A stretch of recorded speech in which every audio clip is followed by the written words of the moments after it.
अस्सलाम वालेकुम व्यूअर्स, सब कैसे हैं आप सब लोग। उम्मीद करती हूँ आप सब ठीक होंगे। तो आज से हम जो है वो इंटरमीडिएट सेकंड ईयर की कंप्यूटर साइंस की लेक्चर सीरीज स्टार्ट करेंगे। हम सबसे पहले जो है वो चैप्टर नंबर 8 से स्टार्ट करेंगे। सी लैंग्वेज से हम जो है लेक्चर सीरीज अपनी स्टार्ट करेंगे। तो सबसे पहले जो है वो प्रोग्राम क्या होते हैं। A well defined set of instruction given to the computer is called program. मैं इस वीडियो में जो है वो आपको जो है वो फुल चैप्टर का जो है वो रिव्यू दूंगी और बताऊंगी कि कौन सी चीज़ जो है वो मोस्ट इम्पॉर्टेंट है जो पेपर्स के लिहाज से।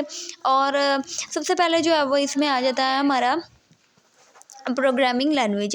प्रोग्रामिंग लैंग्वेज जो होती है वो दो तरह की होती है। एक होती है लो लेवल लैंग्वेज और एक होती है हाई लेवल लैंग्वेज। अब लो लेवल लैंग्वेज वो होती है जो मशीन के नियर होती है और हाई लेवल लैंग्वेज वो होती है जो इंसान समझ सके। इंसान लाइक इंग्लिश लैंग्वेज जो होती है वो वैसी वर्डिंग होती है उसकी, ठीक है। ये इंपॉर्टेंट है वैसे, और इसमें यही होता है, कॉन्सेप्ट ही होता है। और ये अक्सर आ भी जाता है, पूछ लिए जाते हैं पेपर में कि लो लेवल लैंग्वेज और हाई लेवल लैंग्वेज क्या होती है। इसके बाद आ जाता है हमारे पास टाइप्स ऑफ ट्रांसलेटर। ये सबसे मोस्ट इम्पॉर्टेंट जो है वो लॉन्ग के तौर पर जो है वो पेपर में आता है। ट्रांसलेटर तीन तरह के होते हैं, कंपाइलर, इंटरप्रेटर और असम्बलर। ये अक्सर लॉन्ग में आता है। ये मोस्ट इम्पॉर्टेंट है, आपने इसको स्किप नहीं करना है और इसके कॉन्सेप्ट को समझना है। जैसे प्रोग्राम जो हमने राइट किया है वो हाई लेवल लैंग्वेज में राइट किया है। सी एक हाई लेवल लैंग्वेज है। अब उसको डिवाइस को, कंप्यूटर को समझने के लिए भी तो बीच में एक ट्रांसलेटर की ज़रूरत पड़ती है ना। तो ये वही है कि ट्रांसलेटर जो है वो कंपाइलर, इंटरप्रेटर और असम्बलर का काम यही होता है कि हाई लेवल लैंग्वेज के कोड को जो है वो कंप्यूटर को समझ सकें और उसका आउटपुट जनरेट दे सकें, ठीक है। अब इसके बाद history of the C language. अब ये अक्सर जो है वो MCQs के तौर पर जो है आ जाते हैं, इसकी डेट्स वगैरह। और ये करैक्टरिटीज़ हैं सी की लैंग्वेज। अब ये टोटल 8 हैं। 8 में से अगर लॉन्ग में भी आ जाए तो 5 मस्ट लिख दी जाती हैं तो अच्छा रहता है। अक्सर ये भी इम्पॉर्टेंट है लॉन्ग के तौर पर कि क्या खसूसियात हैं सी लैंग्वेज की। इसके बाद हमारा ये तो अगर स्किप कर दिया जाए तो कोई इशू नहीं है। टर्बो C++ ये सब कुछ आप अगर स्किप भी कर दें तो ठीक है। अगर हम इसे स्किप कर दें, ये भी स्किप कर दें आप, ये भी इतना कोई इम्पोर्टेंट नहीं है। इसमें मैं आपको जो है वो इम्पोर्टेंट टॉपिक्स ही कवर करूँगी और बताऊँगी। अच्छा जी, अब यहाँ पर अब देख लेते हैं, ये भी इतना इम्पॉर्टेंट नहीं है, इसको भी आप स्किप कर दें। और यहाँ पर जो है वो सी प्रोग्राम के लिंकर और लोडर के बारे में बताया जा रहा है। ये अक्सर जो है वो शॉर्ट के तौर पर आता है। लिंकर क्या होता है और लोडर क्या होता है, इन दोनों में फ़र्क क्या है।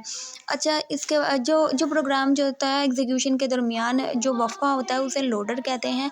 और लिंकर का काम ये होते हैं और लिंकर भी इसी में ही आ जाता है, ठीक है।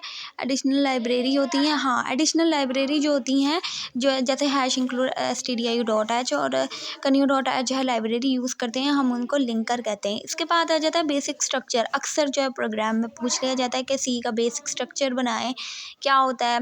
तो इसमें पहले जो होता है वो प्री प्रोसेसर डायरेक्टिव्स आ जाती हैं, फिर मेन फंक्शन हम लिखते हैं। इसके बाद है प्रोग्राम बॉडी जिसमें हम सी की स्टेटमेंट वगैरह लिखते हैं।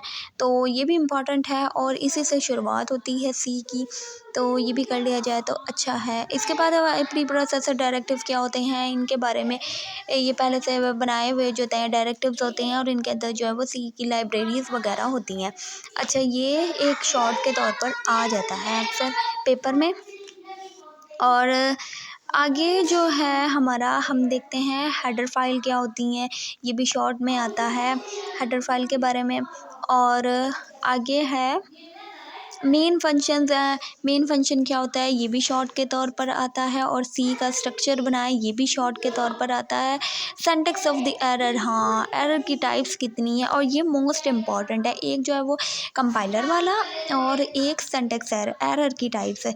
ये दो जो है वो लॉन्ग मोस्ट इम्पॉर्टेंट है और रिपीटेड है। लॉजिकल एरर होते हैं, रन टाइम एरर होते हैं और सिंटैक्स एरर होते हैं। और एरर की 3 टाइप्स होती हैं सी लैंग्वेज में से।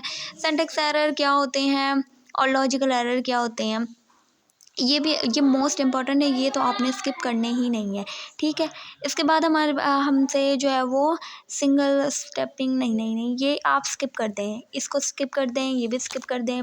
ब्रैकेट पॉइंट ये भी आप स्किप कर दें। आगे आ जाते हैं, आगे है बग और डीबगिंग के बारे में भी अक्सर पूछ लिया जाता है कि बग और डीबगिंग में क्या फ़र्क होता है। बग जो होता है वो कोड में जो एरर आता है उसे बग कहते हैं और उस एरर को जो है वो फाइंड करना और उसको सॉल्व करना उसे क्या कहते हैं, डीबगिंग कहते हैं। इस तरह ये चैप्टर जो है वो कंप्लीट हो जाता है। ठीक है।